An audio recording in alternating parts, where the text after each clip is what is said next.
Oke, Pak Luhut, karena Anda ini serba bisa, saya ingin sedikit berbelok mengenai rencana Presiden untuk melakukan merger ataupun apalah namanya dengan menyatukan BUMN perbankan. Yang pertama, ini membuat gejolak. Mandiri akan ke bagian apa, BNI akan ke bagian apa, BRI akan ke bagian apa, BTN mungkin pasti sudah kepada perumahan dan KPR begitu ya. Itu pertama. Yang kedua, BUMN kekaryaan juga merasa belum siap karena mereka sekarang berkompetisi secara sehat ataupun kadang-kadang juga tidak sehat untuk merebutkan mega-mega proyek. Tanggapan Anda, Pak? Ya satu gini, nggak mungkin Menteri BUMN mengeksekusi itu kalau mereka belum siap. Itu aja.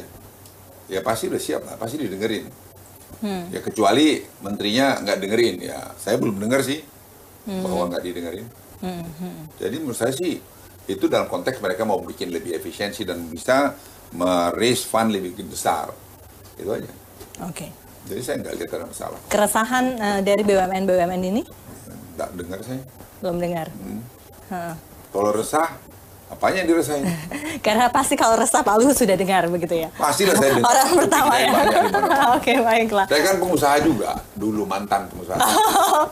Klarifikasi nih Pak, sampai sekarang masih pengusaha? Saya mantan pengusaha. Mantan saya pengusaha. masih luar. Tapi selama 3 tahun saya tidak ada satu, boleh kamu cek kalau saya ada berbisnis, tidak ada. Tidak ada? Tidak berani saya. Menggunakan anak, menggunakan saudara, ipar, adik, kakak? Anda boleh cek aja. Oke. Jadi bisnis saya yang sudah ada ya jalan. Ya, masa saya berhenti karena saya menteri, yang benar aja. Ya, mereka jalan aja itu. Katanya tadi pengabdian. Ya pengabdian kan kita juga harus hidup. Oke, baiklah. Pak, kita bicara soal penghentian moratorium, sementara DKI mintanya, ya walaupun sekarang sampai sekarang belum jelas moratorium, mohon maaf, reklamasi Teluk Jakarta, seperti itu. Nggak ada, saya kira ini urusannya DKI itu kan urusan saya lagi. Mau DKI itu bikin moratorium kayak, mau bikin apa kayak urusan dia. Tapi saya sudah melaksanakan tugas saya. Setelah Ibu Siti mengatakan tidak ada lagi kesalahan masalah lingkungan di pulau apa itu, saya udah mulai lupa tuh. Pulau G ya? Ya Pulau G. Ya sudah saya cabut suratnya pendahulu saya, kan sederhana kok. Sudah sederhana. Itu aja repot. No hard feeling ya Pak ya? Ngapain hard feeling? Tidak masalah ya? Nggak ada. Dan dulu dibuat karena, ini orang suka lupa loh ya. Dulu itu dibuat karena Menteri KLH mengatakan ada pelanggaran lingkungan. Nah, 1, 2, 3 seterusnya. Nah, dalam catatan itu bila pelanggaran lingkungannya sudah diselesaikan, itu bisa diteruskan. Nah, itu aja yang kita kerjain. Nah, setelah diperbaiki oleh pengembang ini, oleh Ibu Siti dicabut. Nah, kalau dicabut, ya moratorium saya nggak ada guna lagi dong. Iya, dicabut juga. Ya selesai kan. Okay. Itu hanya dipolitisasi, diomongin, karena dipikir, karena Menko Luhut ini urusan pastilah, ada kan tuh bekas pejabat juga tuh bilang pasti terima duit. Enak aja kalau ngomong terima duit. Pak Luhut banyak, ya itu tadi banyak anggapan-anggapan atau celotehan yang mengatakan Pak Luhut ini terima duit, Pak Luhut membawa kepentingan partai politik tertentu begitu. Bahkan salah satu partai politik pengusung Pak Jokowi bahkan sempat meradang begitu. Bagaimana cara Anda membuktikan bahwa Anda sama sekali tidak seperti yang Ya kan gampang, zaman sekarang ini apa sih susah? orang. Zaman sekarang ini mana bisa sembunyi? Nggak bisa. Kamu bisa cek semua itu. Laporan harta kekayaan. Nah, saya bisa, boleh lihat nggak akan ada gejolak. Saya bayar pajak masih gitu. Ya sekarang batu bara naik harganya, bisa saya batu bara ya uang saya tambah lah. Gitu ya. Itu aja kok repot. Gitu aja kok repot. Itu bisa diperiksa semua itu. Jadi orang itu karena di mindset dia waktu dia dulu menjabat, kalau dia pada posisi penentu seperti sekarang, maka dia dapat kickback pasti. Gitu. Itu dia. Nah, jadi mental seperti itu masih ada. Padahal oleh pemerintah sekarang itu banyak sekali berubah. Saya jamin Anda banyak berubah, sangat banyak. Oke, kita bicara infrastruktur. Itu yang menjadi target utama Pak Jokowi dan sudah dilaksanakan. Kita tahu bersama pelabuhan dibangun di mana-mana, istilah tol laut, lalu kemudian perbedaan atau kesenjangan antara barat dan timur sekarang sudah makin menipis begitu. Tapi ini belum nyata dalam kehidupan masyarakat. Orang Indonesia masih merasa kalau yang miskin menjadi lebih miskin lagi, menjadi lebih susah lagi. Jadi gini yang ya, kaya enak-enak saja. Ini kan baru 3 tahun ya. Nah, 3 tahun ini kita identifikasi apa sih masalah dulu waktu mulai pokok kita. Masalah pokok kita dulu itu transportation cost kita tuh tinggi. Itu 14,1%. Jepang itu saya beri contoh hanya 4,9. Akibatnya mengangkut barang-barang itu jadi mahal. Jadi kalau kita mau jadi negara yang kompetitif, maka tidak ada satupun yang tidak memperbaiki infrastruktur. Nah, uang kita kan dari zaman dulu sekarang itu kan beda-beda banyak tuh. Iya kan? Kenapa sekarang kita bisa bangun infrastruktur lebih banyak? Uangnya dari mana? Kita gunakan uang itu lebih efisien. Jadi, oke, subsidi kita cabut dulu deh, jangan tidak perlu-perlu. Karena banyak itu yang kena pada yang tidak pantas terima subsidi. Nah, sekarang itu layer atas ini. Sekarang udah makin bagus. Lumayan ini, kita lihat di mana-mana.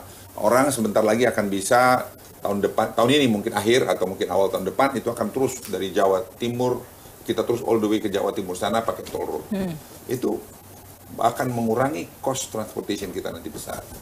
Nah, Anda tadi bicara kesenjangan. Pemerintah punya dana desa. Dana desa ini besar. Itu untuk membangun di desa-desa.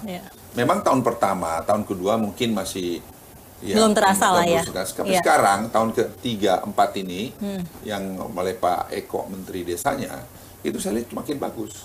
Udah makin terintegrasi, makin ketemu bentuknya. Sehingga Gini ratio yang kemarin baru dibuat oleh BPS yang baru dikeluarkan minggu lalu itu secara signifikan kita turun. Tambah baik.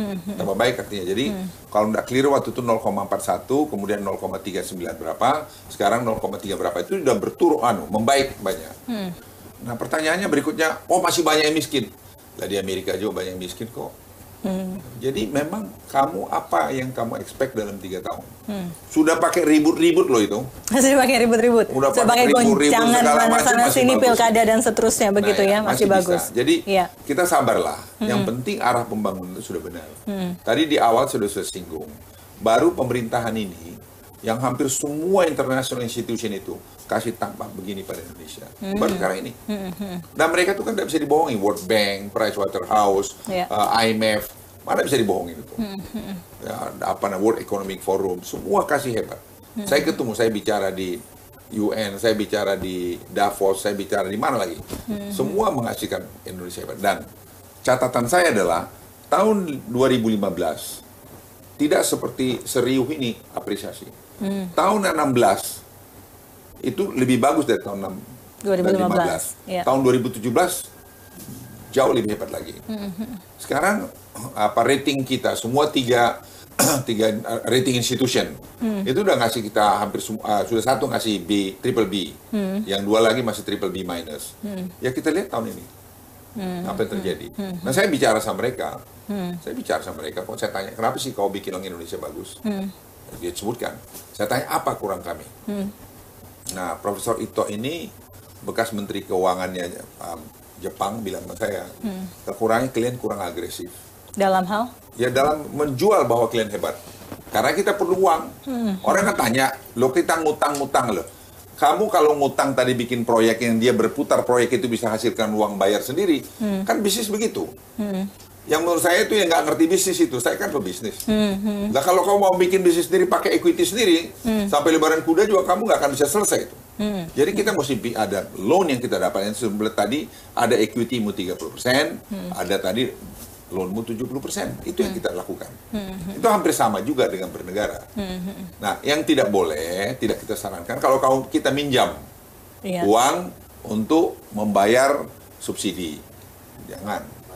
Atau untuk bayar bunga. Pengembaliannya bagaimana? Tapi kalau kau bikin tadi seperti proyek LRT ini, proyek Petimban, proyek Kertajati itu lapangan terbang nanti terbesar di kita yang di dekat Majalengka. Jadi dia bayar sendiri kok. Kok itu ribut? Jadi kadang-kadang banyak pemahaman intelektual. Atau mungkin intelektualnya ngerti, tapi dia dulu nggak terpikir kok bisa bikin ini gitu. Sekarang dia galau. Kok Presiden Joko Widodo nih yang cuman dari Solo kurus-kurus terus bisa bikin begini, gua yang pangkat gua tinggi, doktor segala macam nggak bisa bikin. Jawabannya siapa dulu dong sahabatnya gitu? Ya enggak, karena Presiden Joko Widodo itu menurut saya kelebihan utama beliau mau dengar dan beliau pintar. Nah, kan lulusnya juga bagus dari UGM. Iya, oke. Baik, kita bicara soal investor asing, Pak. Ada China dan ada Middle East. Bapak sempat beberapa kali bertemu dengan Qatar ya, kalau tidak salah ya. Begitu. Ketika China masuk di power plant, begitu banyak yang kemudian sedikit menyayangkan, begitu banyak kritik begitu di medsos dan lain sebagainya, karena ternyata banyak sekali tenaga kerja dari China yang tidak hanya legal tapi juga ilegal begitu. Untuk yang dari Middle East ini, bagaimana kita caranya